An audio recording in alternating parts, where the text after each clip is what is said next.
Bon, quand je vous disais que le temps ici peut changer juste comme ça. Alors très tôt ce matin, parce que moi je suis debout depuis 4h, 4h30, et j'ai regardé un peu le temps qu'il faisait dehors, et il faisait normal. En 1 heure de temps, regarde ça. On voit même plus les montagnes en face, tu vois. Je sais pas si vous voyez ou vous voyez pas. Voilà, vous voyez, que de la brume partout. On voit même plus les montagnes là-haut, que je vous montre d'habitude. Ben, c'est comme ça. Bon, j'en profite pour vous raconter 2-3 petites histoires. Parce qu'en fait, je me suis levé trop tôt. Bon, je vais vous expliquer tout ça. Je crois que je vais le faire ici. En espérant qu'il va pas se planter. Hop. Tu vas te planter ou pas? Ah bah non. Bon bah c'est nickel ça. Bon. Aujourd'hui, c'est un gros programme que je vous l'avais dit. C'est chiant, c'est de l'administratif. Donc pendant que je me cuis un bon steak là, j'ai encore un peu de temps. Donc comme je disais, je me suis levé trop tôt, ou tôt comme d'habitude. Je commence plus ou moins à me préparer, quoi, puisque mon père m'a dit on doit passer chez l'avocat, le notaire et à la mairie, tu vois. Et là, je commence à me faire bouffer tout ça. Ça a réveillé mon père qui vient me dire putain, tu vas me réveiller comme ça tous les matins et tout. Mais je dis attends, ce matin, on va chez l'avocat, il dit. Et il me dit mais qu'est-ce que tu crois? Ici, les gens viennent pas bosser avant 10h. J'avais oublié que c'est le tempo du nord de l'Espagne, quoi, tu vois. Eux, à l'heure du midi, ils ferment. Même les boulangeries. Tous les Espagnols mangent du pain à midi, mais ici à midi, c'est midi, donc ils ferment, tu vois. Je me demande bien pourquoi les restaurants ne ferment pas non plus, puisque c'est l'heure de midi. Enfin, soit. Bon, je vous ai raconté un truc, pour dire comment sont les gens, en utilisant mon père comme exemple. Donc je me fais à bouffer, et la cuisine est dégueulasse de chez dégueu. En fait, toute la maison est dégueu, quoi, tu vois. Et je dis à mon père, pourquoi au moins tu nettoies pas un petit peu de temps en temps, ou à la limite, tu fais venir quelqu'un 1 fois par mois, tu lui refiles 100 €, il nettoie la maison, tu vois. Il me dit, comment tu veux que je nettoie la maison? Tu vois pas que j'ai du mal à marcher, tout ça? Enfin, mon père, il a 88 ans, d'accord? Donc il me dit, tu vois pas que j'ai du mal à marcher, tout ça, bah. Si moi je fais bien, je dis. Mais à partir du moment où tu sais t'habiller, rentrer dans ta voiture, conduire jusqu'au village en bas, pour aller t'asseoir, taper la discussion et prendre ta petite bière, à partir du moment où tu peux t'habiller, t'asseoir dans la voiture et descendre à la bibliothèque, monter 3 étages pour aller prendre des bouquins, bah tu peux nettoyer aussi, tu vois. Mais ça, c'est les gens, tu vois. Pour les trucs de la vie qui les arrangent, ils ne se rappellent plus du problème, tu vois, de l'handicap. Par contre, les trucs qui font chier, comme nettoyer, ce qui est une corvée, non, là, ça les emmerde, tu vois. Mais c'est comme ça. Et en fait, beaucoup de gens font tout le temps comme ça, cette espèce de laxisme. Je vais raconter une autre histoire là-dessus, sur le laxisme, toujours concernant mon père, parce que c'est un bon exemple.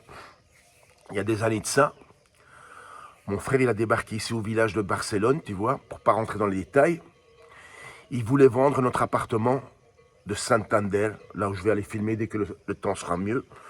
On avait un superbe appartement à 5 minutes de la plage. Tu allais sur le balcon, tu voyais la plage en bas, tu vois. Mais vraiment un superbe appartement.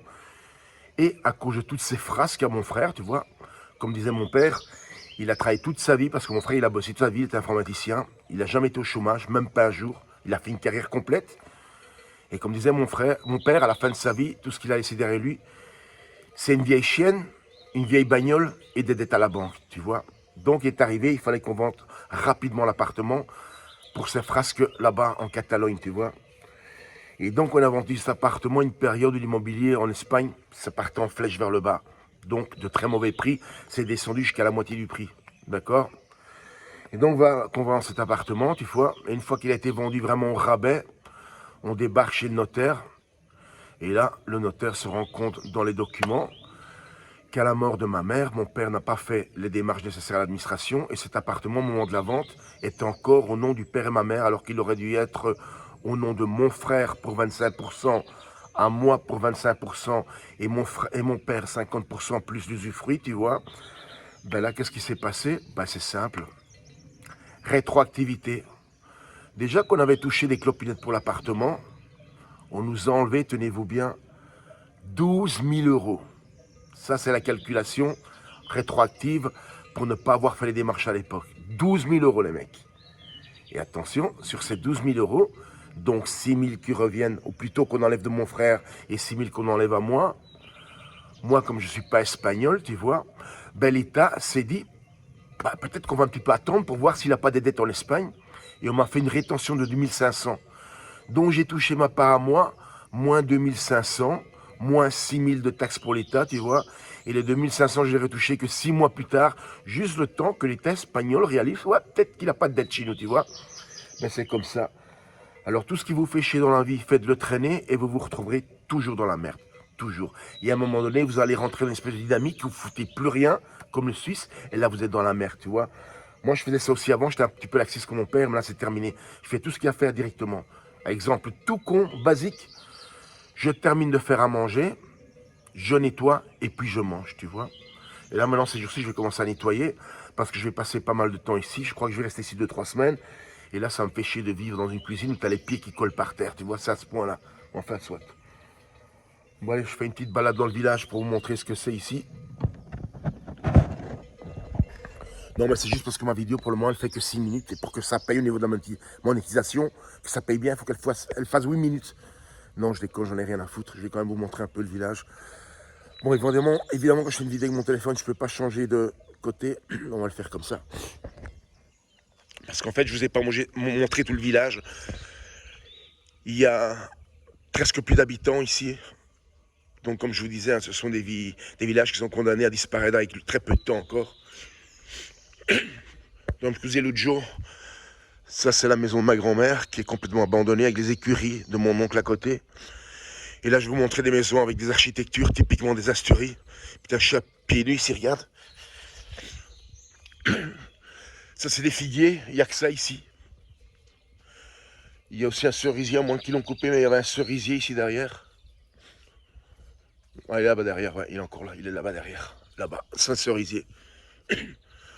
Alors ça, c'est vraiment des maisons typiques des Asturies qui ont été évidemment rénovées, hein, parce qu'à la base, elles sont souvent comme ça encore.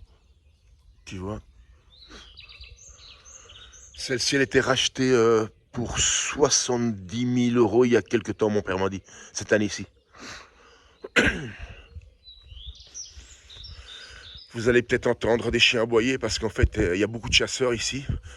Ils ont leurs clubs enfermés là-bas dans la montagne. C'est dégueulasse, ils sont avec des chiennes et tout là. Encore un citronnier. Vous allez voir, c'est un citronnier. Et vous allez voir que le Suisse va encore dire non, mais c'est pas vrai, je suis un mythomane, tu vois. Putain, ton drapeau des Asturies dans un sale état. Enfin, je vais pas montrer le drapeau parce que c'est raciste. Ça montre les traditions, tu vois. T'as vu comment elles sont belles, les maisons. Et celle-là, je crois qu'elle a été rachetée par des Madrilènes qui viennent juste ici en été, pendant l'été.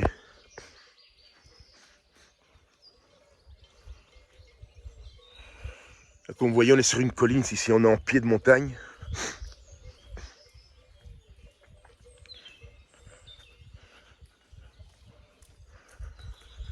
Alors, remonte un petit peu là.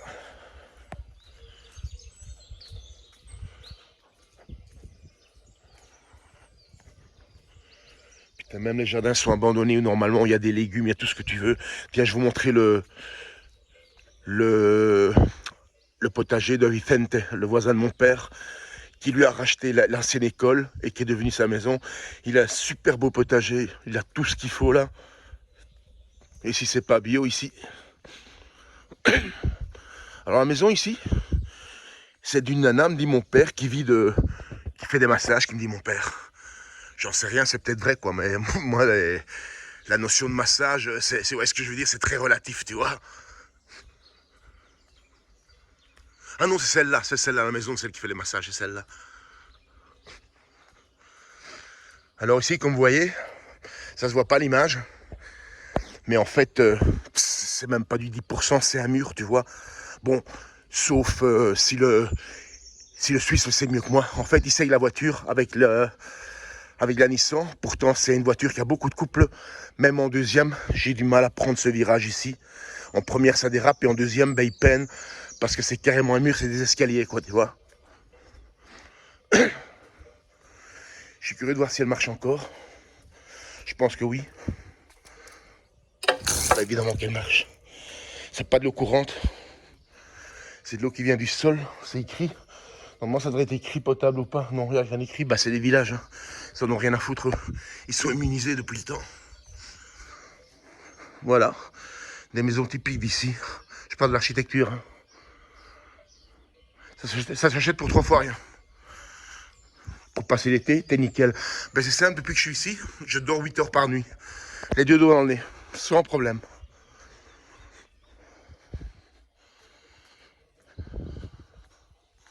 Que des arbres fruitiers.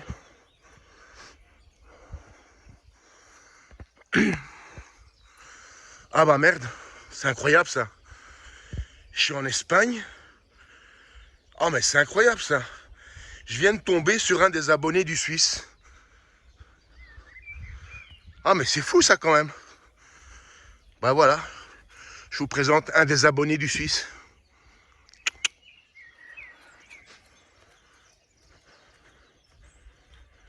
Je sais pas si vous voyez, on voit que dalle, hein, les montagnes que je monte d'habitude. Et là-haut, à Lebi, à la tour, où j'étais l'autre jour, on la voit plus. Totalement dans la brume, j'imagine même pas dans le village. Je parie que tu vois même pas ton voisin.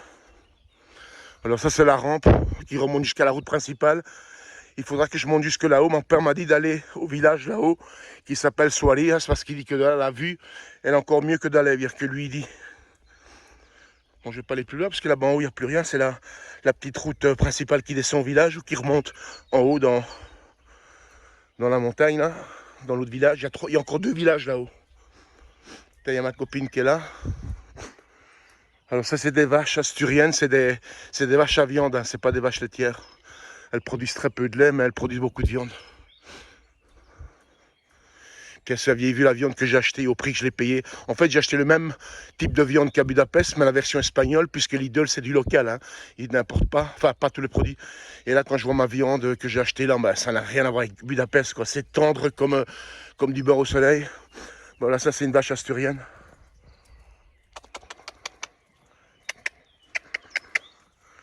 Tiens, je vais lui ramener une carotte ou une pomme, ils aiment bien. Alors ça ici que vous voyez ici, ce sont des mûriers ici. Ça donne des mûres en été. Vers le mois, attendez que je dis pas de conneries, je crois que c'est vers la fin juillet, août, qu'elle donne les mûres ici. Je vois qu'il y a des pommiers aussi là-bas en haut, mais ça c'est pour septembre.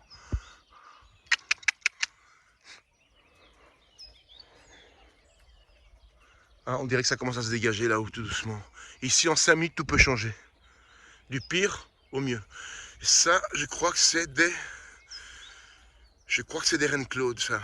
Ou alors, attends un peu. Non, c'est pas des reines Claude.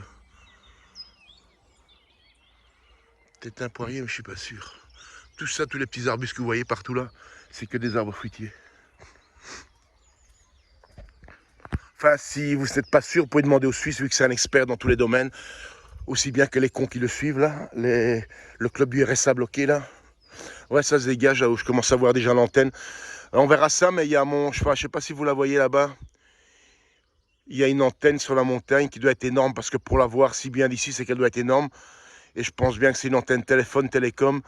Parce que l'autre jour, quand je suis monté à Lévia, mon cousin me disait, à la cafétéria, il travaille, il me disait, écoute, pourquoi tu ne montes pas jusqu'à l'antenne? La vue est encore meilleure parce que tu vois de l'autre côté du flanc de la montagne, de ce côté-ci. Et là, tu vois la mer d'un côté et puis le pays, les terres de l'autre côté. Alors je lui dis, t'as qu'à venir avec moi, j'attendrai qu'il soit en congé, parce qu'il n'est pas souvent en congé, hein. C'est pas la Suisse ici, hein. Services sociaux ici, ça paye pas, tu vois. Il faut qu'il bosse, quoi. Et comme il bosse en horaire, ben, il fait des heures et des heures et des heures, parce que là où il travaille, c'est resto-bar. Attends, c'est resto-bar et hôtel. Et Tonio, le patron, qui a plus de 70 ans, ben, il bosse encore, alors qu'il pourrait très bien se taper la belle vie en laissant travailler les employés. Ben, il y est encore et il bosse encore, tu vois.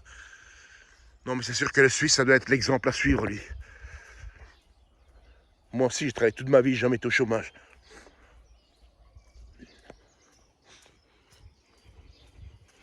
Tiens, l'abonné du Suisse, là. Tiens, ils l'ont mis avec une chaîne. Pourquoi ils l'ont mis? Ah ouais, je sais pourquoi. Elle saute des murs, elle se casse.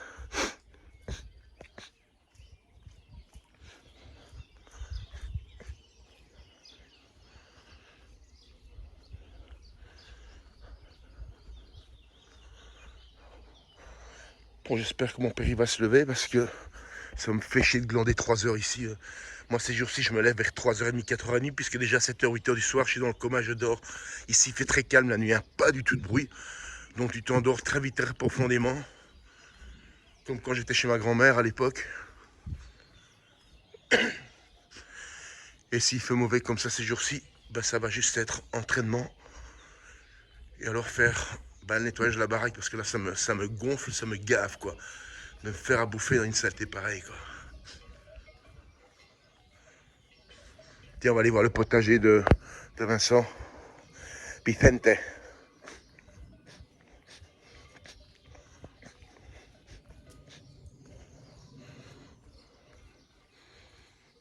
Tiens, comme elle est bien rénovée, la maison là-bas au fond.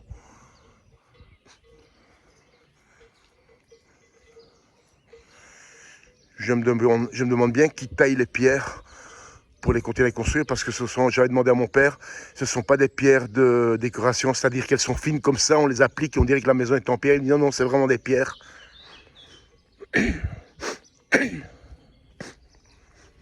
Ça, c'est pas du tout le style d'ici, c'est juste une maison, point barre.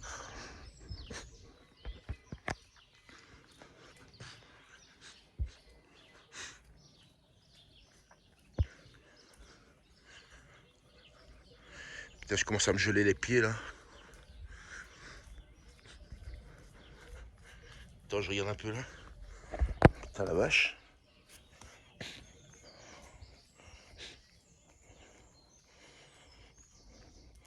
Là, c'est chiant, il y a des cailloux ici. Oh putain, ça pique bien la plante des pieds. Hein. Foiré. Vous avez vu, hein, il est déjà 7h, 8h du matin. On n'a croisé personne parce que justement, il n'y a pas un chat dans le village. Il n'y a pas un chat, il n'y a plus personne qui y habite. Il y a encore 2-3 paysans qui vivent encore de leurs bêtes et un petit peu d'agriculture.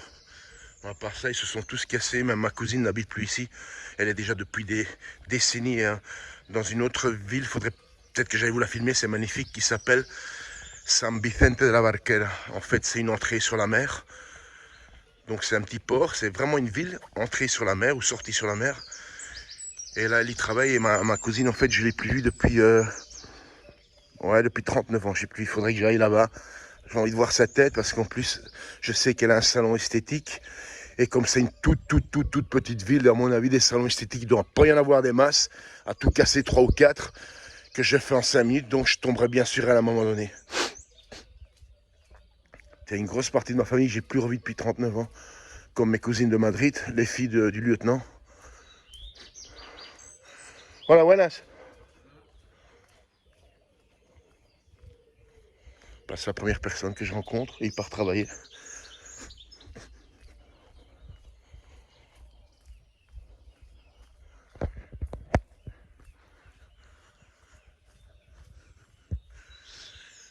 Tiens, je regarde vite si l'écurie de mon oncle est encore ouverte ou ils ont mis un cadenas.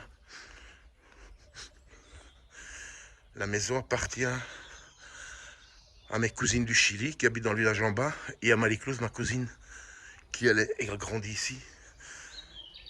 Ah non, il s'est fermé. J'aurais pu vous montrer les écuries. Et là, dans l'autre porte, ici, tiens, je raconte une histoire. Ici, il y avait les chiens de mon oncle, puisqu'il faisait de la chasse, des chiens de chasse espagnols. Et des fois, il les lâchait.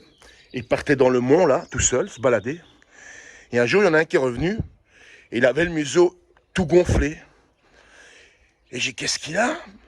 Et il y a mon oncle qui dit, tu vois pas, la morsure, il a été mordu par une vipère. Et mon oncle a pris le chien. Il lui a mis une bouteille d'huile d'olive dans la bouche. Dans la gueule plutôt. Et il lui a fait tout boire. Et par après, maintenant, j'ai compris pourquoi il a fait ça. Pour protéger le foie. À cause du venin des vipères.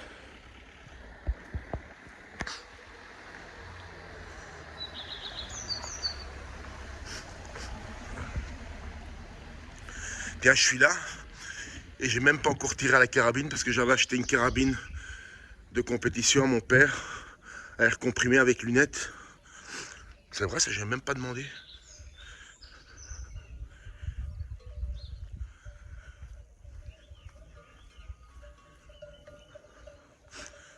Alors ça, c'est l'ancienne école qui a été rénovée, qui est devenue une maison. Elle doit être énorme parce que c'était une école, je raconte pas les mètres carrés, quoi. Et ça, c'est le potager de Vincent. Franchement, si c'est pas bio, ça alors il n'y a rien de bio ici, quoi. La terre ici, j'ai jamais mis de chimie, ni rien. C'est vraiment des potagers personnels, ça n'a rien à voir avec d'industriel. Vous savez, tous ces fruits qui viennent du sud de l'Espagne, qui valent que dalle, comme on en a beaucoup à Budapest. Des fraises qui n'ont pas de goût, des fruits qui n'ont pas de goût. Ça sent même je sens jusqu'ici même les légumes. Ça sent un peu l'oignon. Ça, c'est l'arrière de la maison, de notre maison. Tout vient de Belgique, tous les matériaux viennent de Belgique, même les volets viennent de Belgique. Les volets battants, sauf si le Suisse est mieux que moi, puisque maintenant il épie la moindre lettre que je prononce. Pauvre type. Ici aussi il y a des oignons partout, des vignes, une partie de vignes, les oranges.